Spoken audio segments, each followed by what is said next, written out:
Agora, pessoal, eu proponho que a gente vire a página aqui e volte, talvez, ao tema mais bombástico aí da semana, e já propondo a pergunta, que será que a denúncia apresentada ontem pela Procuradoria-Geral da República contra o ex-presidente Jair Bolsonaro vai influenciar o projeto de anistia que está tramitando no Congresso, desejo tão aí cultivado pela direita brasileira? Mas é um debate que está bem dividido, Bolsonaro ali mostrando talvez um otimismo grande em relação a isso, mas os fatos são coisas teimosas. Vamos tentar entender a apuração de bastidores. Jess Peixoto, você tem? Então, realmente, o que está acontecendo no Brasil hoje está movimentando muito a situação da oposição no Congresso Nacional. Ontem, a oposição teve uma reunião com o presidente Bolsonaro pela manhã. Com essa reunião, eles definiram algumas coisas, como, por exemplo, que alguns cartazes vão estar à porta dos gabinetes ali dos parlamentares. Cartazes que fazem um comparativo entre a prisão do presidente Lula e a denúncia de Jair Bolsonaro e cartazes que cobram pela anistia. André, o que eu tenho apurado nos bastidores é que o principal ponto é criar mobilização social e pressão popular para que a anistia ao 8 de janeiro seja, de fato, votada, vá à pauta, vá ao plenário e que esta seja uma discussão. Mas olha que interessante. Ontem mesmo, o presidente do Senado deu uma declaração falando que esse não é um projeto que representa ali os brasileiros. Uma, claro, contraponto ao desejo da oposição dentro do Congresso Nacional, especificamente na Câmara dos Deputados. E aqui nós temos que pensar também na questão do presidente do Bolsonaro em relação até mesmo política, né? Porque nós vimos pesquisas recentes que testavam sucessivos líderes que poderiam estar no pleito no lugar dele, como Michele Bolsonaro, sua esposa, o governador de São Paulo, Tarcísio de Freitas, o governador do Paraná, Ratinho Júnior. E esses nomes, eles acabaram também tendo um número de adesão popular e até se saindo bem nessas pesquisas. Então, o que está tendo uma indicação aqui? Que outros partidos e outros grupos políticos também já estão procurando o presidente Bolsonaro para conversar sobre possíveis cenários, para criar estratégias de fortalecer um pleito da direita em 2026. Então, nas próximas cenas, nós vamos ver aí o que de fato vai acontecer, mas o fato é que se hoje você for no Congresso Nacional, ali no gabinete, no anexo 4, você já vai ver vários cartazes que são esses cartazes que estão dentro da narrativa da oposição. Ontem mesmo a oposição também teve uma briga entre os deputados, muita gritaria entre os dois lados. Provocações.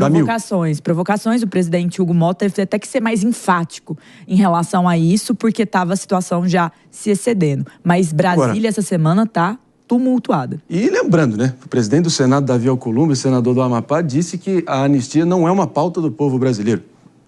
Tratou assim com um desdém, de uma forma taxativa, como se assim, cortasse pela raiz. Como é que você enxerga isso e qual o reflexo disso na prática no tabuleiro político? Marinho, na minha visão, a pauta da anistia só favorece o governo Lula, porque faz com que o debate brasileiro passe a ser a respeito do 8 de janeiro. E um segredo para as pessoas que, por acaso, não saibam. O povo brasileiro não apoia aqueles invasores, aquela baderna e toda a aventura golpista que envolve o entorno do ex-presidente Jair Bolsonaro. Então, fazer com que esta seja a pauta da política brasileira é uma insanidade. É algo que faz apenas duas coisas.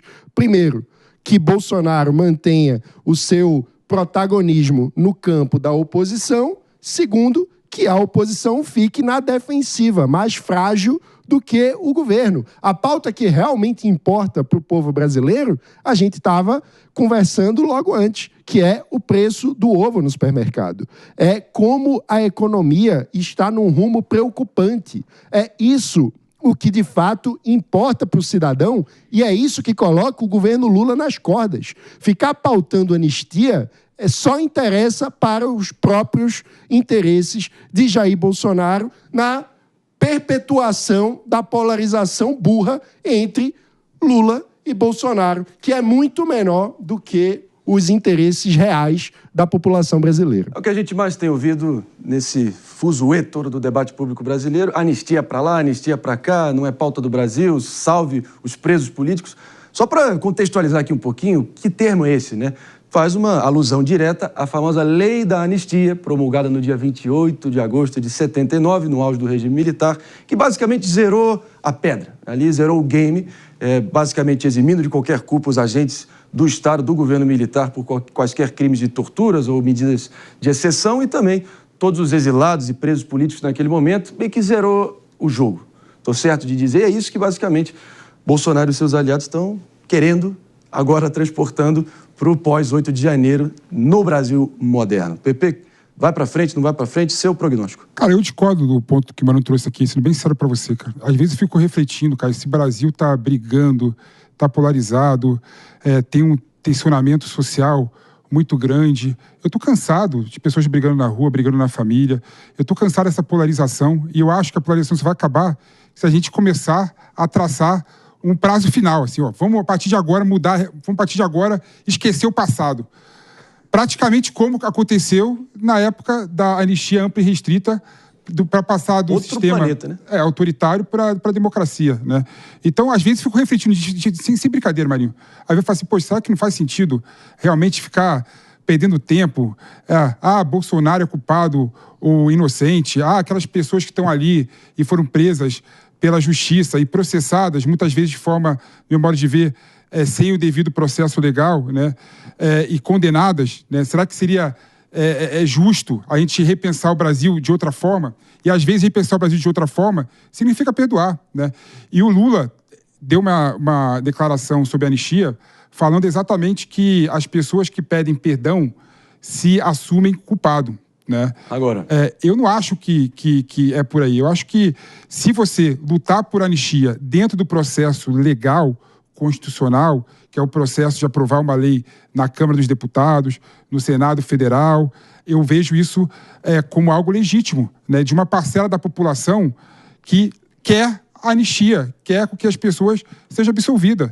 E eu acho que passa por aí, Marinho, se ser bem sério, acho que passa por aí. Não. A gente tem que pensar, a gente vai pensar o Brasil, mano, às vezes, só pensar em projetos de Brasil, se a gente conseguir dar um passo para frente como civilização. A cada e às vezes 20 anos dá o Brasil esquece os 20 às vezes anos dar um passo para frente como população significa perdoar determinados atos, determinados crimes. O grande jornalista Ivan Lessa, como o Mano colocou aqui, dizia que de 15 em 15 anos o Brasil esquece o que aconteceu nos últimos 15 anos. É a nossa memória curta, que é uma sina nossa.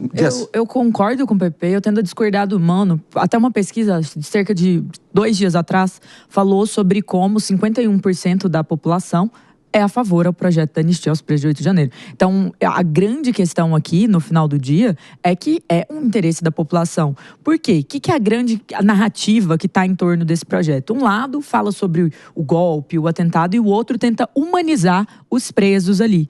E mostrar as histórias, as famílias. Tem até uma que se tornou Marte aí, que muita gente tem falado que é a Débora, que tem 2 filhos. Então, assim, essa é a realidade que o brasileiro está vendo comparada, André. Quando a gente olha para a tela, a gente vê 2 coletivas de imprensa. Uma que Lindenberg Farias, que está como líder aí dentro dessa coletiva, está com os documentos e vários cartazes de sem anistia. Jandira Fegali, Maria dos Rosários, dentre outros. Na outra, a gente vê da oposição, com cartaz anistia já.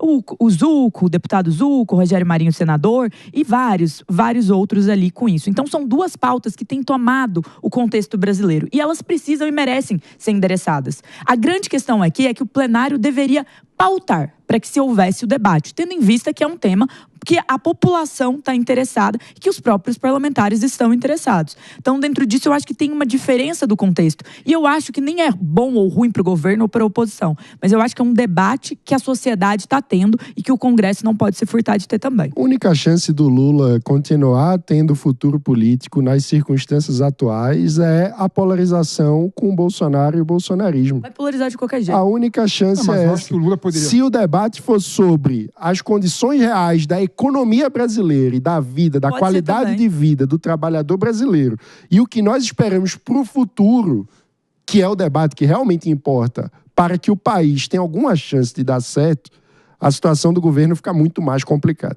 Não é concorrente, mano. As Agora, duas pautas. Eu acho que... Eu ouço isso sempre, que talvez a polarização, essa coisa do tribalismo no Brasil é um fenômeno recente, mas eu vejo muita gente graúda sempre dizendo que não, que vem de longe, já foi até pior a depender do contexto. Olha só a reflexão meio doida aqui. Vocês acham que a lei da anistia ali em 79 teria sido promulgada caso Instagram e Facebook tivessem sido lançados em 1964? É um contexto muito diferente, né? Naquele contexto, o país precisava passar por uma transição de regime político, saindo de uma sociedade fechada, se o Ustra tivesse Instagram, para uma sociedade aberta. Mas foi assim no Chile, foi assim no Brasil. E aí, vários países passaram de um sistema para o outro.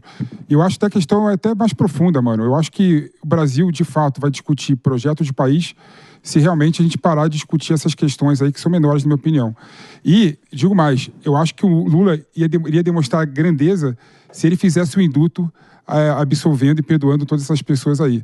E aí sim, o Lula ia se colocar como bastião, né, não da moralidade, como bastião da legalidade, como bastião de que vamos agora discutir o Brasil, dar o ponto final nesse lenga-lenga, que eu não aguento mais de pessoas falando que determinados cidadãos foram presos injustamente, determinadas pessoas estão injustamente na prisão, determinados políticos não têm mais condição de exercer o seu mandato, de participar de eleição democrática. Então, Lula, na minha opinião, teria um ato de grandeza se ele indultasse todas essas pessoas aí. Não, concordo muito. Em termos estratégicos, o PP ele tem um ponto aqui muito relevante. Porque a oposição esvaziaria um grande argumento, né? Que é esse argumento do antagonismo. Isso bate muito na polarização. Mas na discussão que o André trouxe, pessoal, polarização é intrínseca como democracia. Sempre foi polar. No passado era PT versus PSDB e por assim vai. Então sempre vai ter algum grau de discordância que vai motivar as massas. Porra. Teatro das tesouras. Ora, porra.